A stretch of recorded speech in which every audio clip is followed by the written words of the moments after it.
Nós vamos dar início ao nosso tempo de estudo bíblico e eu quero convidar você a orar neste momento, falar com Deus,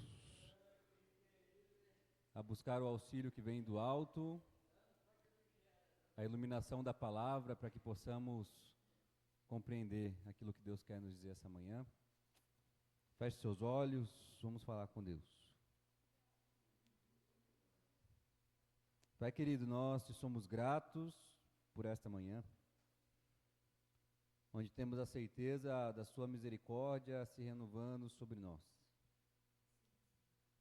Nesse dia, Senhor, onde juntos, como igreja, como povo, não só aqui, mas espalhado ao redor da terra, nós descansamos no Senhor, declaramos a nossa confiança e dependência em Ti. Que nessa manhã que nós possamos ouvir a Sua voz por meio da Sua palavra. Que a Tua graça não apenas nos renove, não apenas nos perdoe, mas que nos ensine, para que sejamos aqui moldados juntos à imagem de Cristo Jesus, e para que a nossa vida seja vivida sempre diante do Senhor, para a Sua glória, em nome de Jesus. Amém. Então, vamos chamar o professor dessa manhã, Júnior, nos conduzir nessa lição de hoje.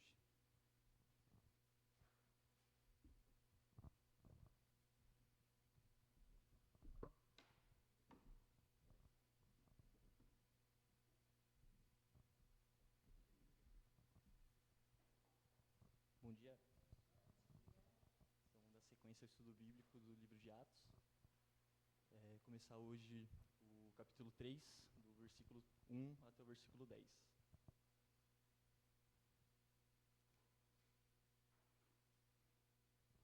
Então, ali no capítulo 2, a gente viu o Espírito Santo, fortalecer os apóstolos com a descida do Espírito e com o dom de línguas.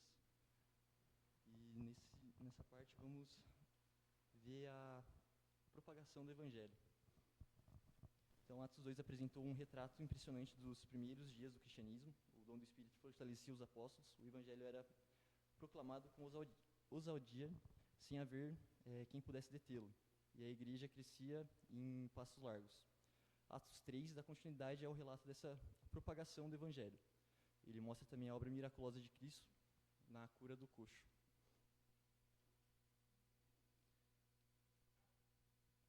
Pedir para os irmãos abrir a Bíblia no capítulo de Atos 3 e cada um fazer a leitura de um versículo a seu tempo, por favor.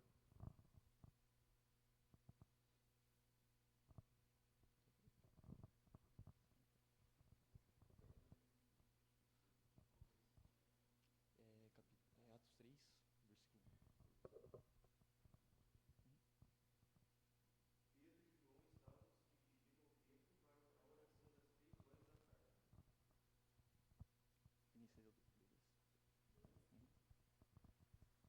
Estava sendo levado para a porta do templo chamada Formosa, um aleijado de nascença, que ali era colocado todos os dias para pedir esmolas aos que entravam no templo. Alguém leu 3, por favor?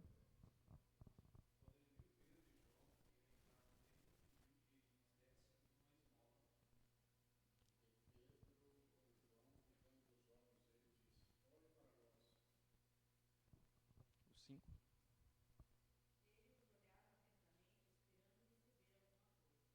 Ele os olhava atentamente, esperando receber alguma coisa. Porém, lhe disse: Não possuo nem prata nem ouro, mas o que tenho isso lhe dou.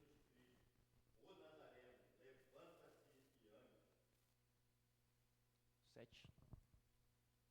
Tomando-o pela mão direita, o levantou, e logo os seus pés e aquele se firmaram. 8.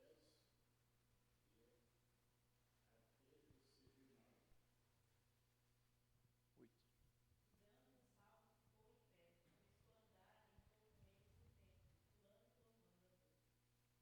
9. Reconheceram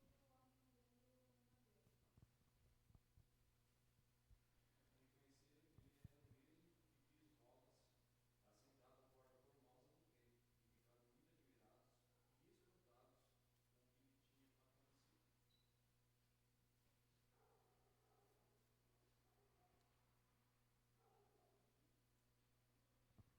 irmãos, aqui no versículo 1, Lucas ele observa Pedro e João, como eles trabalhavam juntos, como essa dupla, um complementava o outro. O Pedro, ele era conhecido por ser destemido e impetuoso, já João, ele era conhecido por ser o discípulo do amor e pela bondade. O companheirismo desses dois apóstolos exemplificam o tipo de parceria mais eficaz no ministério do Evangelho. Deus concede à igreja dons espirituais e diversas personalidades de liderança. Cabe a nós ajudar uns aos outros a exercer nossos dons com maior excelência e piedade, e ao mesmo tempo suprir os dons que os outros não têm. Então, um deve ajudar o outro e complementar ele da maneira que conseguir. Essa fusão de personalidade e dons ajudará a noiva de Cristo a encarar fielmente os desafios do ministério. Pedro e João se complementavam e podiam trabalhar como um tipo de equipe ministerial que contribui para a edificação do corpo de Cristo. Ali também ele fala sobre a hora nona, no primeiro versículo. Ali eu coloquei a oração da tarde, mas na verdade a oração da noite. Tinha a oração da manhã, a oração da tarde, a oração da noite. E naquele tempo, a oração da noite ela era realizada 3 horas da tarde, porque no Oriente Médio, em alguns lugares, o céu escurecia 4h30. Então, era o tempo hábil ali dos fiéis ir até a igreja e não voltar muito tarde para casa. Ali. Era mais uma questão de segurança mesmo. Então, Lucas relata que João e Pedro encontraram o coxo ali na porta do templo, porque eles estavam indo fazer essa parte da oração da noite. No versículo 2, dando sequência depois desse contexto, Lucas conduz o leitor ao cerne da narrativa. No versículo 2, de acordo com ele, havia no templo o aleijado de nascença, e a fim de entender que desesperadora era a situação desse homem, precisamos conhecer um pouco da realidade histórica daquela época.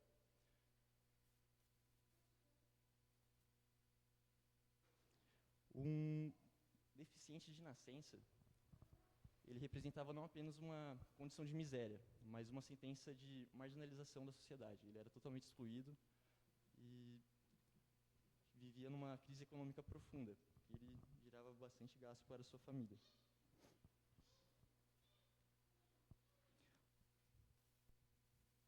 A pessoa deficiente não apenas gerava despesas para a família, mas também era um grande peso econômico para a sociedade. Infelizmente, no mundo pagão, muitos dos estigmatizados eram vítimas do infanticídio. No mundo judaico, porém, matar bebês deficientes era estritamente proibido. Não obstante, era bastante difícil para uma família com um nível básico na classe econômica mesmo ali, sem muitas condições, era muito difícil cuidar desses deficientes. Com frequência, a única coisa a fazer pela pessoa era levá-la a esses lugares públicos, como o templo, para que ela pudesse pedir a esmola, ou donativos, como no caso desse homem. Em resumo, no mundo antigo, os deficientes geralmente viviam nessa miséria e faziam esse apelo para conseguir sobreviver. Além disso, muitas vezes eram marginalizados, né, eles eram excluídos da sociedade, e também da sociedade espiritual, porque eles eram considerados moralmente inferiores. Essa cosmovisão se reflete também em João, capítulo 9, em que os apóstolos, ao depararem com um cego de nascença, perguntam a Jesus: quem pecou para que o homem nascesse cego? Será que foi seus pais? E, em resposta, Jesus os repreendeu e lhes disse que nem o pecado do homem, nem o pecado dos seus pais havia causado essa cegueira. Antes ele havia nascido cego para que a obra de Deus fosse manifestada nele. No entanto, não podemos culpar os discípulos por desejarem saber o motivo da cegueira, visto que era comum fazer essa pergunta no caso de deficiências congênitas, que não tem explicação, sabe? Que é de nascença. Então, ali, o mundo pagão considerava um fardo inútil para a sociedade os bebês com deficiência. Frequentemente eram vítimas desse infanticídio, que era o assassinato dos bebês. Já o mundo judaico, a lei proibia esse assassinato ali dos bebês, mas as famílias viviam em subsistência, ou seja, eles não tinham condições para manter esses deficientes, porque era muito, muito gasto. A única opção de sobrevivência era fazer esse apelo e ir ao templo para sobreviver à custa dos outros, das esmolas ali, das ofertas. Então, temos ali a estigma do pecado e o dilema de João. Então, a visão deles está certa, mas não está completa. realmente, a deficiência ela vem por causa do pecado, mas é por causa do pecado original, e não por causa de um pecado isolado em si.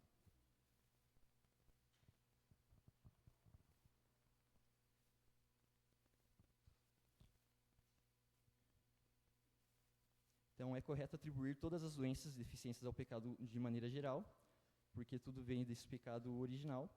E também é errado imaginar que podemos sempre identificar um pecado específico como causa de uma doença ou deficiência.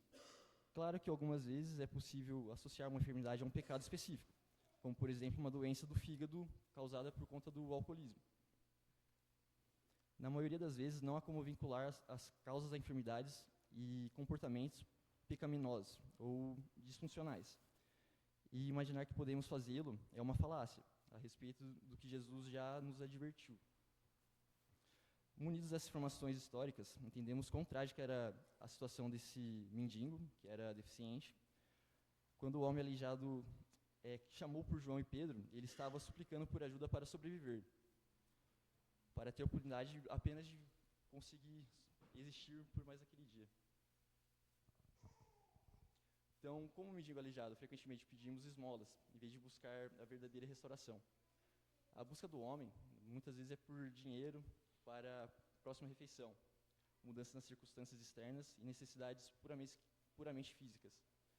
Mas Deus ele nos recompensa com algo muito maior. A oferta de Deus é a graça, o poder pela cura, pelo Espírito, a transformação interior profunda, e Ele cura a nossa necessidade espiritual, nos dá alegria infinita em qualquer circunstância.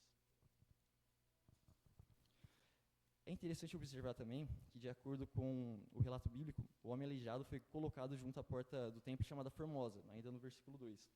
Essa porta provavelmente ligava o pátio dos gentios na parte do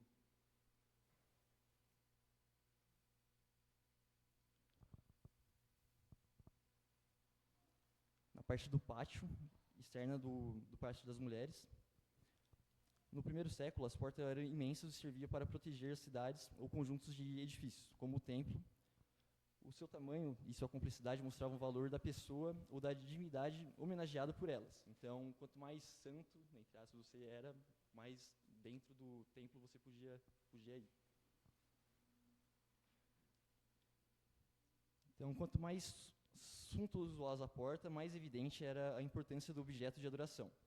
Por isso, quando Alexandre o Grande derrotou o rei Dário, da Pérsia, a primeira coisa que ele exigiu foram que as portas da cidade, que mais tarde foram alteradas para representar a glória dele, do Alexandre o Grande.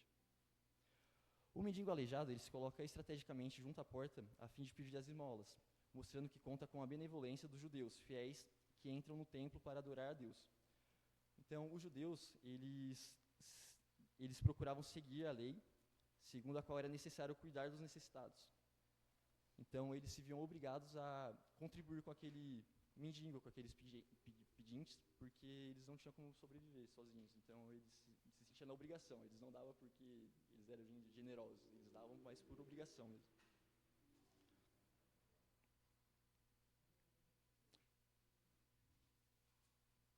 Então, para o mendigo, o melhor lugar estratégico para ele pedir as suas esmolas era na porta do templo, porque ele sabia que ali ele conseguia receber esse dinheiro.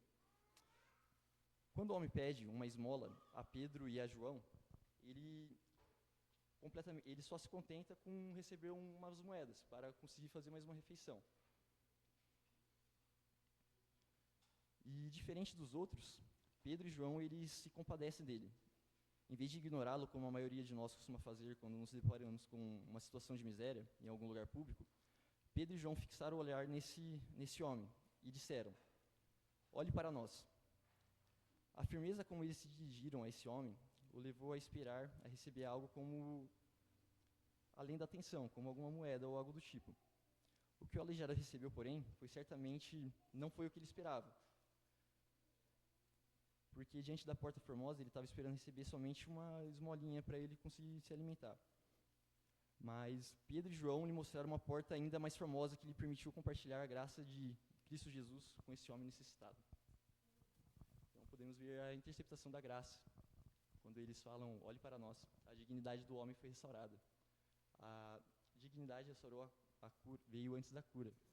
Em vez deles ignorarem o homem, como a maioria das pessoas fazem nessas situações, eles levaram o homem a enxergar uma saída, uma interrupção ali na vida dele, um momento de cura. A firmeza que gera expectativa. Então, ao exigirem atenção visual, os apóstolos quebraram a invisibilidade daquele mendigo. Ele estava invisível ali para a sociedade e ele passou a ter destaque. E preparando o terreno para receber a graça.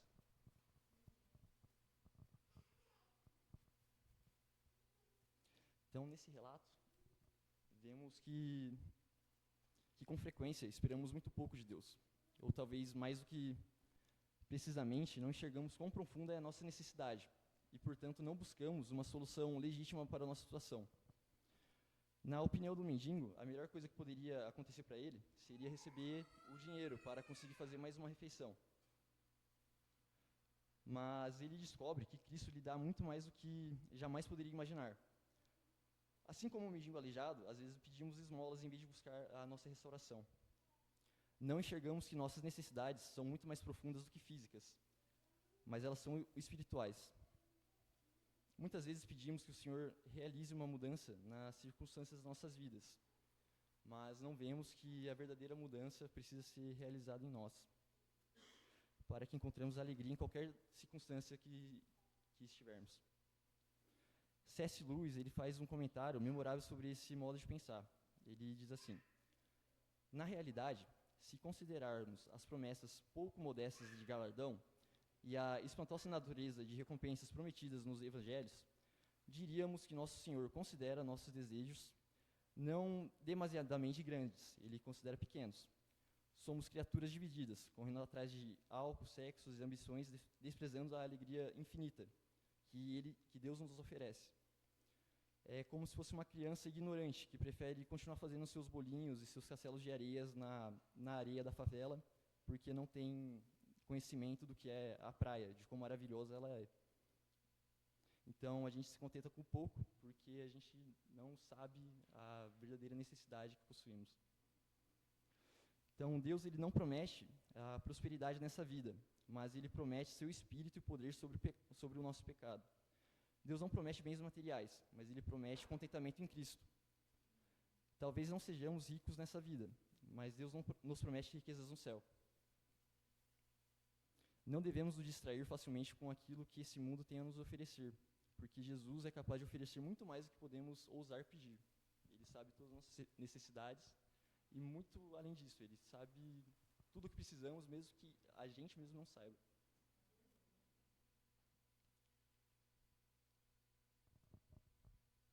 Então, dando sequência, o que tenho isso te dou.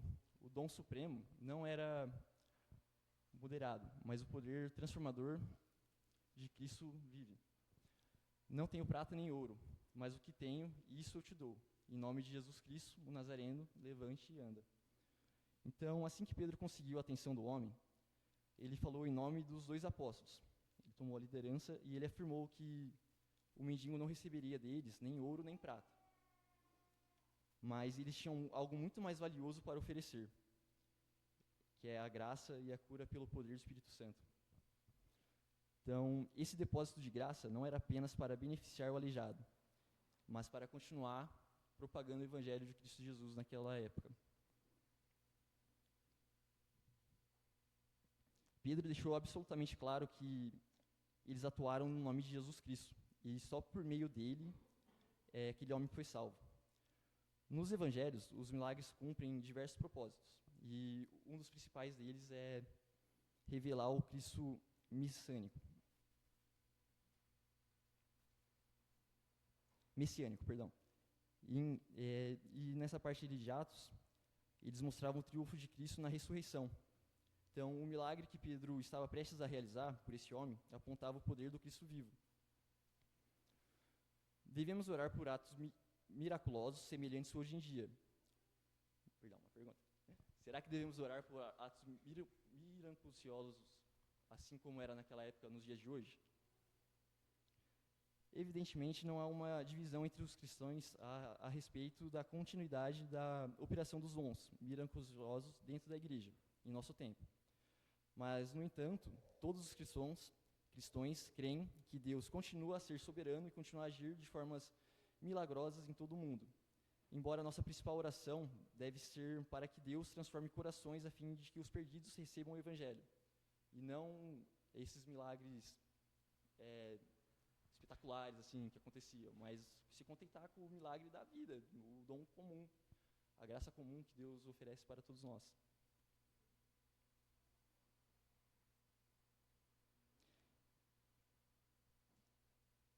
Então, não devemos deixar de pedir isso daí, que Deus se revele aos perdidos e pecadores, para que eles sejam alcançados pela obra da salvação, porque eles necessitam disso. Não podemos ordenar que Deus deve agir no mundo, mas podemos pedir para que Ele use seu poder para se glorificar e para salvar esses perdidos. Então, depois que Pedro deu ao aleijado a ordem para que ele andasse, tomou a iniciativa de ajudá-lo a se levantar para ver a realização do milagre. A intervenção do apóstolo era mostrar que algo externo aconteceu. Ele agora era capaz de ficar em pé, levantar, andar e pular. Depois de ser curado, o primeiro lugar que o homem visitou foi o templo. Então ele reconheceu que foi Cristo que o curou. Esse dado é muito importante por pelo menos 2 motivos. Primeiro, Levítico diz que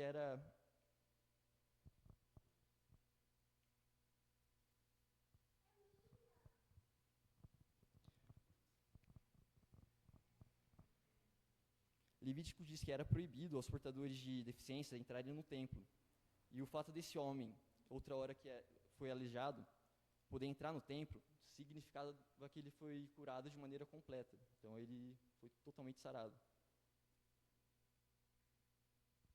E o segundo ponto é lembrar que o milagre ocorreu na hora da oração. Ao entrar no templo, o homem demonstrou o reconhecimento a Deus como fonte da sua cura, e portanto que lhe daria graças e o louvaria. E foi exatamente isso que ele fez. Em Atos 3, Lucas observa, tanto no versículo 8 quanto no versículo 9, que o homem andou pelo templo louvando a Deus. O homem que outra hora era aleijado não foi o único que se admirar com o que havia ocorrido. Assim, todas as pessoas ao redor viram que ele conseguia andar, também ficaram cheias do espírito de espanto e admiração. Esse espanto e admiração as atraíram para junto dos apóstolos, que identificaram mais uma situação, mais uma oportunidade de compartilhar o Evangelho. Então, a resposta física a uma cura completa. A iniciativa de Pedro em ajudar o homem a levantar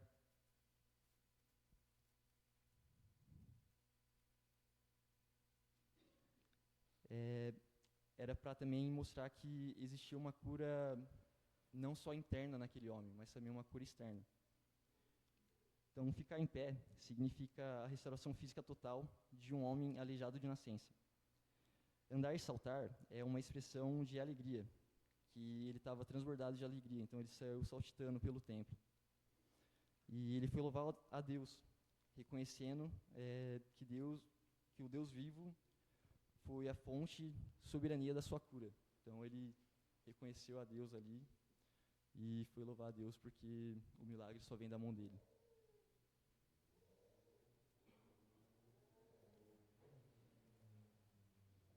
Então ali tem uma ilustração do templo e o acesso que era restrito antes, ele foi quebrado.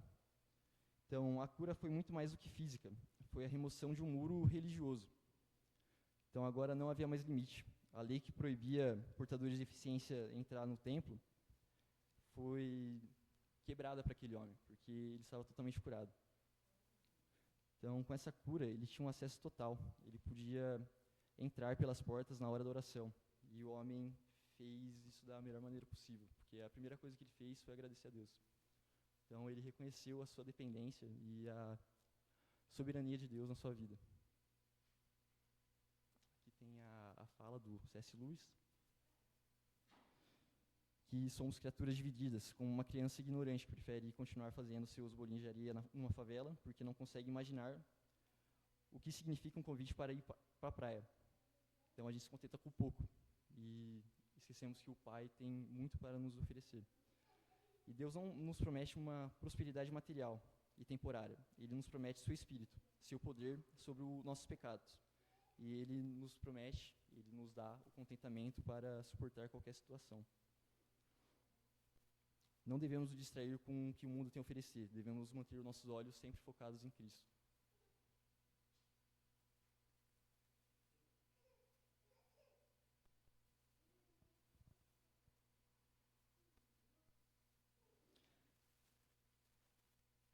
Então, aquele homem que era aleijado, ele não foi o único a se admirar com o que havia ocorrido. Assim que as pessoas ao redor viram que ele conseguia andar, levantar e ficar de pé, pular, saltitar, eles ficaram espantados. E esse espanto e admiração atraíram eles para junto dos apóstolos, que viram ali mais uma oportunidade, né, de propagar o evangelho. Então, eles viram ali mais uma oportunidade de abrir não uma porta física, mas uma nova porta já havia sido aberta, permitindo que eles apresentassem um motivo ainda maior, um motivo supremo da maravilha daquele espanto dos pagãos, dos gentios ali que estavam no templo, que era o Evangelho de Jesus Cristo. Em todo esse relato desse milagre, em vários momentos, Lucas convida seus leitores a se recordar de Jesus Cristo. Ele tira o foco do milagre em si. Ele faz a gente olhar para o que realmente importa. Então, Lucas, ele faz a gente olhar novamente para o alto, olhar novamente para o Deus doador do milagre, e não para o milagre em si. Porque não adianta nada a gente conseguir andar, conseguir correr, se a gente estiver indo para o lugar errado, no sentido errado. Então, aqui eles mostram o verdadeiro sentido da vida, que é buscar Deus, buscar seu ministério, seu evangelho.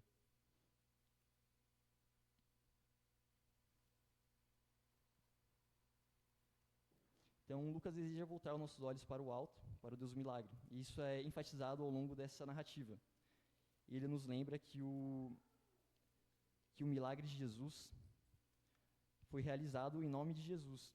A história termina com uma oferta de louvores a Deus. Como cristãos, temos que nos recordar que as dádivas não são tão importantes quanto Deus do milagre. Então, Deus que dá o milagre é muito maior, muito mais importante do que o milagre em si.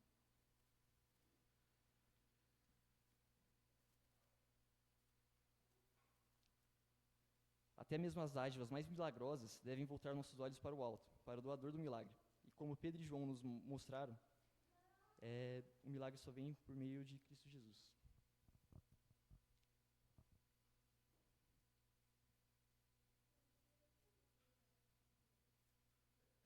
Então ali vemos a nova porta formosa.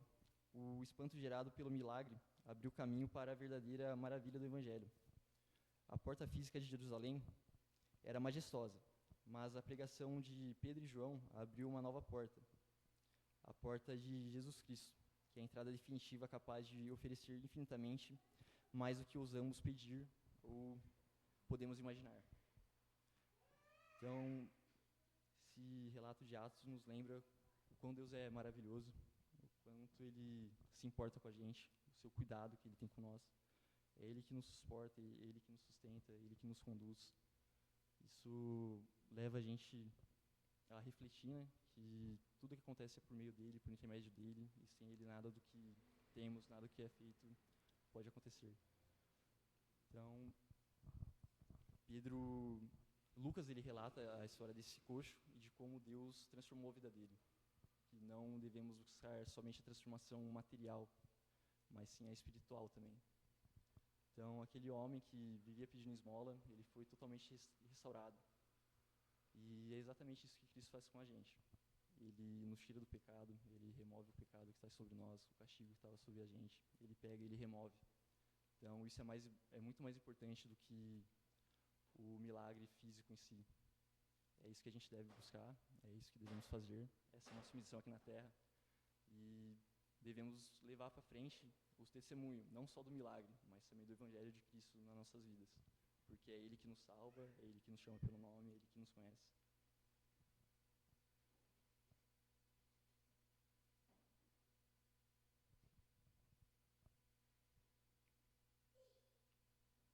Irmãos, eu finalizei aqui, mas eu fiz algumas perguntinhas aqui para a gente interagir só um pouquinho.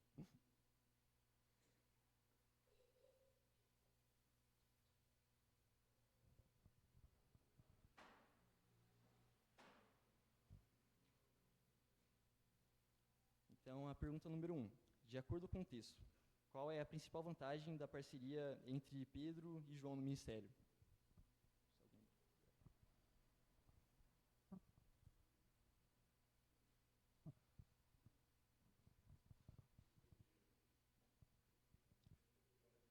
Posso? De acordo com a leitura, qual era a principal vantagem na parceria de Pedro e João naquele ministério?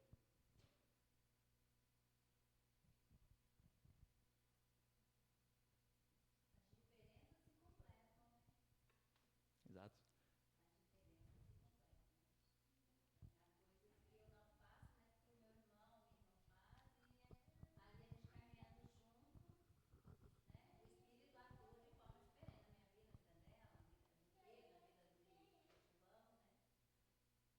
Mais alguém? O que eu acho curioso é que eles continuaram seguindo a instrução de Jesus, que a missão que Jesus fazia era sempre feita de 2 em 2, né? Então, Atos nada mais é do que a continuidade daquilo que eles fizeram junto com Jesus, né? Então, os apóstolos continuam em submissão a Cristo Jesus, né? Agora que eles têm o Espírito de Jesus, o que eles fazem? Tudo que eles viram Jesus fazendo por 3 anos, né? Esse é o convite para a igreja, né? O que a gente tem que fazer? Tudo que Jesus nos ordena a fazer, e a gente vê os apóstolos fazendo exatamente isso. Então, a fusão dos seus dons e personalidades distintas permitia que eles se suprissem. O que faltava em João era complementado por Pedro, e o que faltava em Pedro era complementado por João.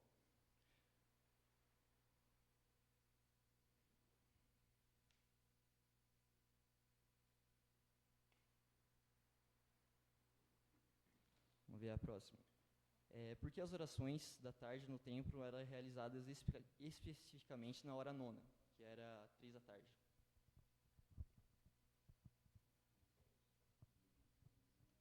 Mais o contexto geográfico ali mesmo. Alguém lembra?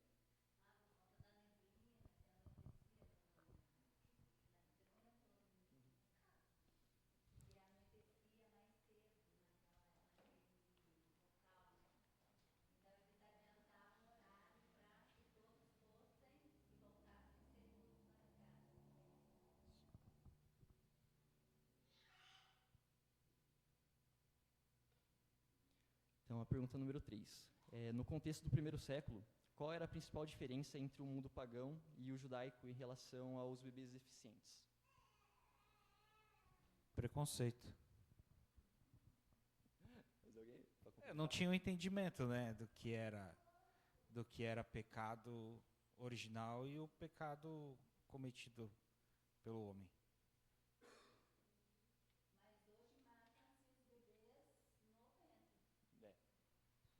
Então, aí o entendimento lá, eles esperavam nascer. E aqui, hoje, nós matamos no ventre, né? Sim. Não precisa mesmo.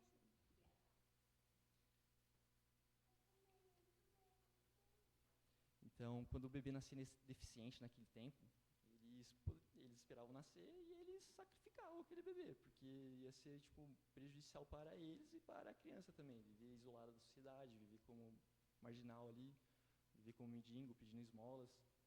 E era como se fosse um fardo mesmo, era como alguém inútil ali para eles. Então, não tinha serventia ali para eles e eles simplesmente descartavam. Eles não tinham entendimento, como o Marcos falou.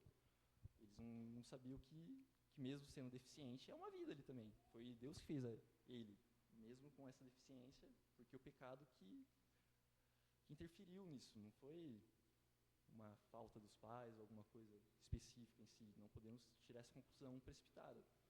Mas o pecado original, que afetou aquele homem para que ele nascesse deficiente. Então, pergunta número 4. Qual o perigo da falácia mencionada pelo texto sobre a relação entre o pecado e a doença? O que ficava, tipo, o que eles não conseguiam entender ali entre o pecado e a doença? Não conseguiam separar, né? Na cabeça deles não separava o que era pecado e o que era doença. Era uma coisa só, talvez.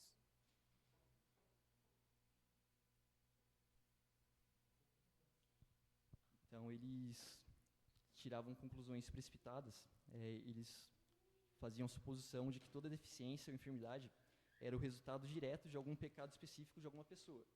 Como no caso do cego, eles perguntam para Jesus, né, quem que pecou para que ele nascesse assim. Então, isso não é uma verdade concreta, não é assim que acontece. A deficiência não vem por causa de um pecado específico. Então, o texto ele nos alerta e nos lembra que, embora o pecado, nesse sentido geral, tenha sido comprometido pelo pecado, é errado tentar vincular toda a deficiência ao pecado em si, sabe?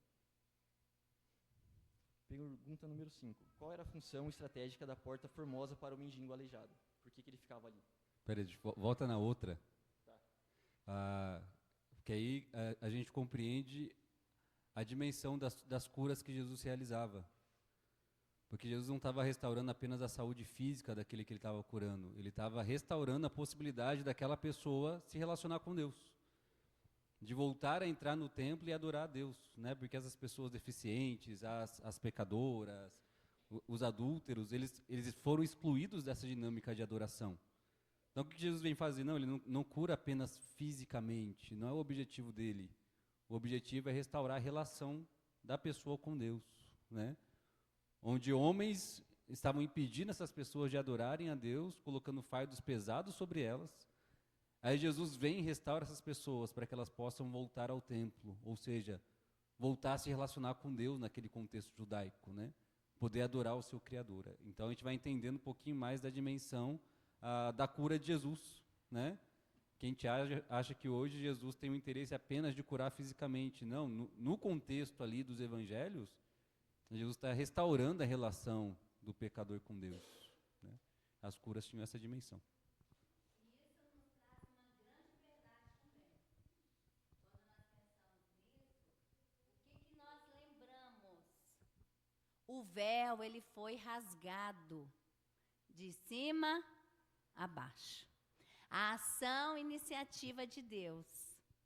O véu, ele foi rasgado. Hebreus vai nos lembrar disso e vai nos dizer que nós agora temos livre acesso ao Santo dos Santos.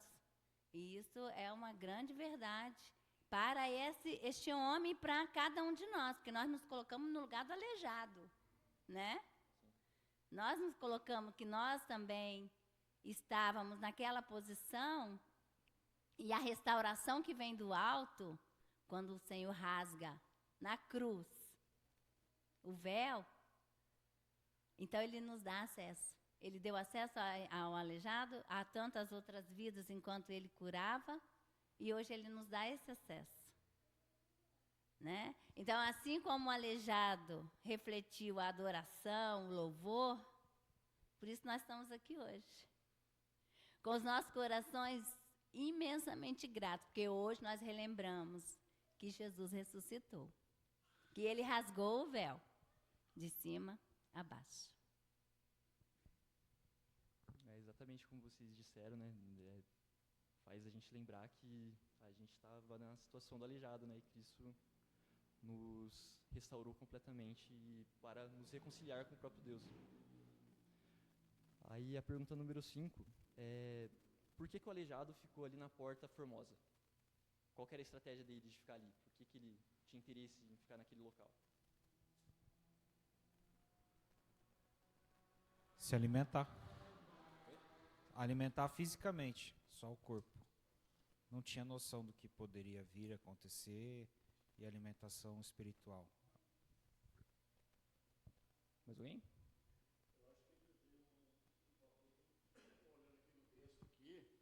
Tem um fator interessante que eu consigo ver no texto. O que acontece? Os apóstolos, eles costumavam ir no templo. Todo mundo costumava, tanto o aleijado como os apóstolos. Todo mundo já era horário de oração e de trabalho no templo. Isso era fato.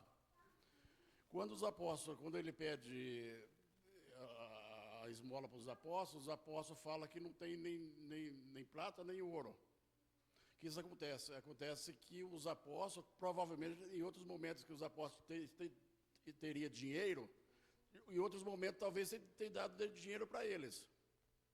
Também isso é fato. Não está explícito assim que os apóstolos deram dinheiro para eles anteriormente, mas considerando o contexto, né? Tudo leva a crer que os apóstolos, em outros momentos, devem ter dado dinheiro para eles, porque eles dizem assim, ó, não tem ouro nem prata, mas o que eu tenho eu te dou, né? Então, a maior beleza que eu vejo nesse texto é o tempo de Deus, a ação de Deus, que poderia ter acontecido uma semana antes, uma semana depois, né? Poderia não ter acontecido, poderia acontecer que os apóstolos estivessem ali, tivessem com dinheiro e ter dado para eles, e entrar no templo e nada teria acontecido. Mas a grandeza de Deus, o agir de Deus naquele momento, que os irmãos, se a gente prestar bem atenção no texto, o que acontece? Deus resolveu agir naquele momento. Deus agiu naquele momento, que os apóstolos não tinham dinheiro, e resolveu resgatar esse pobre pecador. E mais ainda, a gente vê no texto que os apóstolos, foi um maravilhoso sermão, né? Que a glória, todos os acontecimentos, estavam voltados tudo para os apóstolos. O pessoal ficaram maravilhosos do que Pedro e João fizeram. Mas não foi isso que aconteceu com os apóstolos. Os apóstolos falaram, não é isso que aconteceu. Aí ele faz um resumo do Antigo Testamento e faz um belo sermão do agir de Deus, né? Então eu vejo assim, o tempo de Deus de salvar o pecador, e ao mesmo tempo, não é, a gente está pensando no coxo, mas e os outros lá que ouviram o sermão? Né? O agir de Deus em todo o contexto. Então eu acho assim, muito maravilhoso o agir de Deus, porque poderia passar simplesmente desapercebido. Os apóstolos poderiam ter dinheiro, como deve ter acontecido em outras vezes, não só com Pedro e João, mas talvez outros apóstolos também, com outros religiosos, né? Mas o agir de Deus naquele momento para salvar aquele coxo, mas não só aquele coxo, mas todo mundo que ouviu a pregação pós a cura. Exato, então o mendigo ele estava ali só para aproveitar a disposição, né, dos judeus devotos, que tinham essa obrigação de cumprir a lei e ajudar os necessitados. Então aquele mendigo só esperava, igual o irmão falou, tipo, uma moedinha para conseguir fazer mais uma refeição, mas ele encontrou algo muito melhor, né? Ele encontrou os apóstolos e por meio dos apóstolos, Cristo Jesus fez um milagre com ele. E igual o irmão José falou, tipo, o pessoal ficou maravilhado e os apóstolos aproveitaram aquela oportunidade para continuar proclamando o evangelho para todo mundo.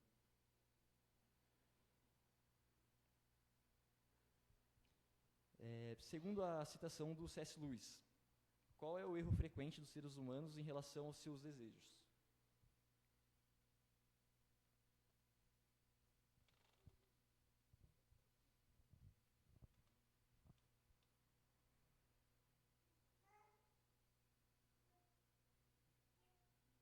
Repete, por favor.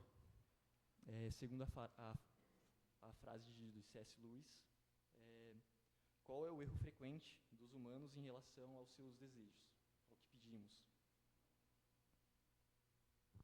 Eu vejo que muitas vezes o pensamento humano ele é limitado, né? Limitado principalmente para a esfera da sua carne, das suas necessidades básicas, né?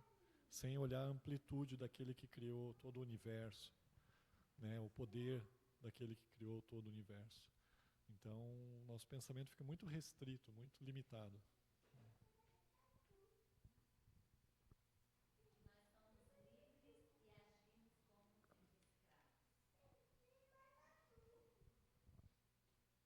Então é isso mesmo, nossos desejos são pequenos e nossos contentamentos com prazeres passageiros, ao invés de olhar para a alegria infinita que Deus nos oferece. Então a gente busca o contentamento físico, como o Paulo Henrique falou, buscamos nossos bens materiais e esquecemos que o melhor bem, a melhor riqueza mesmo, a gente vai ter só no céu. Aqui nada vai suprir o que precisamos. Aí pergunta número 7. De acordo com o relato de Atos 3, qual era a principal finalidade nos milagres realizados pelos apóstolos? Já foi respondido já também, né? Alguém? Então, a principal finalidade era mostrar, voltar nossos olhos ao Deus milagre, e não o milagre em si, mas voltar ao Deus doador do milagre. É Ele que fornece a cura, é Ele que fornece a vida, E é Ele que nos salva, é Ele que nos reconcilia com o Pai, é Ele que nos ama, é Ele que dá a vida pelas suas ovelhas e restabelece todas as coisas.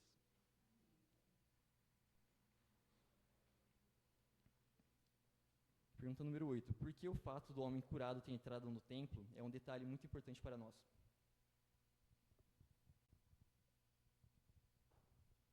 Repete aí, pastor, por favor. Só. Repete só para...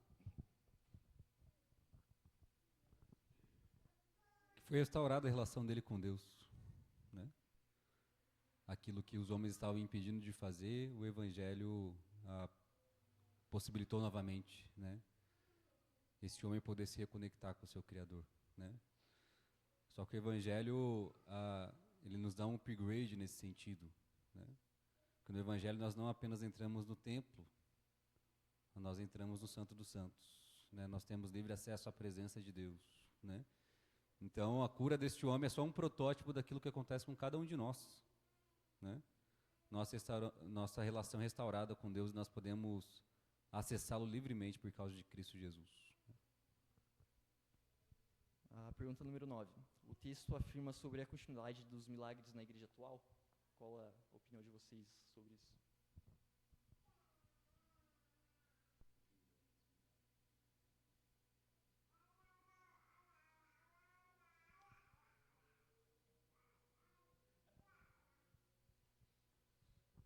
Eu creio que Deus continua operando, mas não, talvez, da mesma intensidade ou da mesma maneira que ele fez com os apóstolos, onde tinha um objetivo muito específico, né? A expansão do Evangelho, e então essas manifestações chamavam a atenção do sobrenatural, né?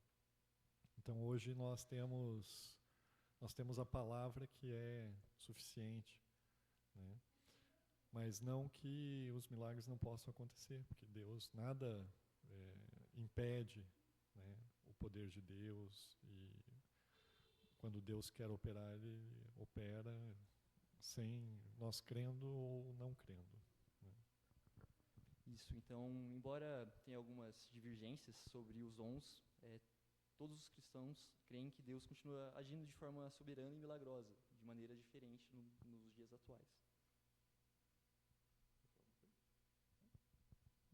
Poderia complementar também que naquele tempo não tinha o Espírito Santo, né? Então, Jesus e Deus fez a obra, e muitos viram. Hoje o Espírito Santo, o Consolador, está entre nós, está conosco, e nós vemos e presenciamos a obra de Deus a todo momento, a todo instante. Certo? Então vamos orar para finalizar. Oremos. Senhor, te agradecemos, Senhor, porque o Senhor nos chama para perto, o Senhor nos reconcilia com o Pai, nos reconcilia consigo mesmo. O Senhor é o Deus do milagre, o Senhor é o Deus que cuida de nós, que nos sustenta, nos suporta, Pai. E não devemos focar, que nosso coração não esteja focado, Senhor, no milagre em si, nos dons que o Senhor concede, nas coisas que o Senhor faz, mas que os nossos olhos e nosso coração estejam sempre voltado ao Deus do milagre, ao Deus que é soberano, ao Deus que nos ama, ao Deus que nos sustenta, nos suporta, nos conduz em todos os nossos dias, e que a gente consiga levar o Evangelho para todos os lugares, que possamos ser como os apóstolos, levar seu Evangelho para frente, e que, se formos agraciados e conseguir operar algum milagre, que a gente não se vanglorie disso, porque o Deus que deve ser glorificado nessas situações é somente você, que somente seu nome seja exaltado, Senhor, que tudo que façamos seja para te honrar, para te glorificar. É isso que te pedimos, em nome de Jesus. Amém. Pessoal,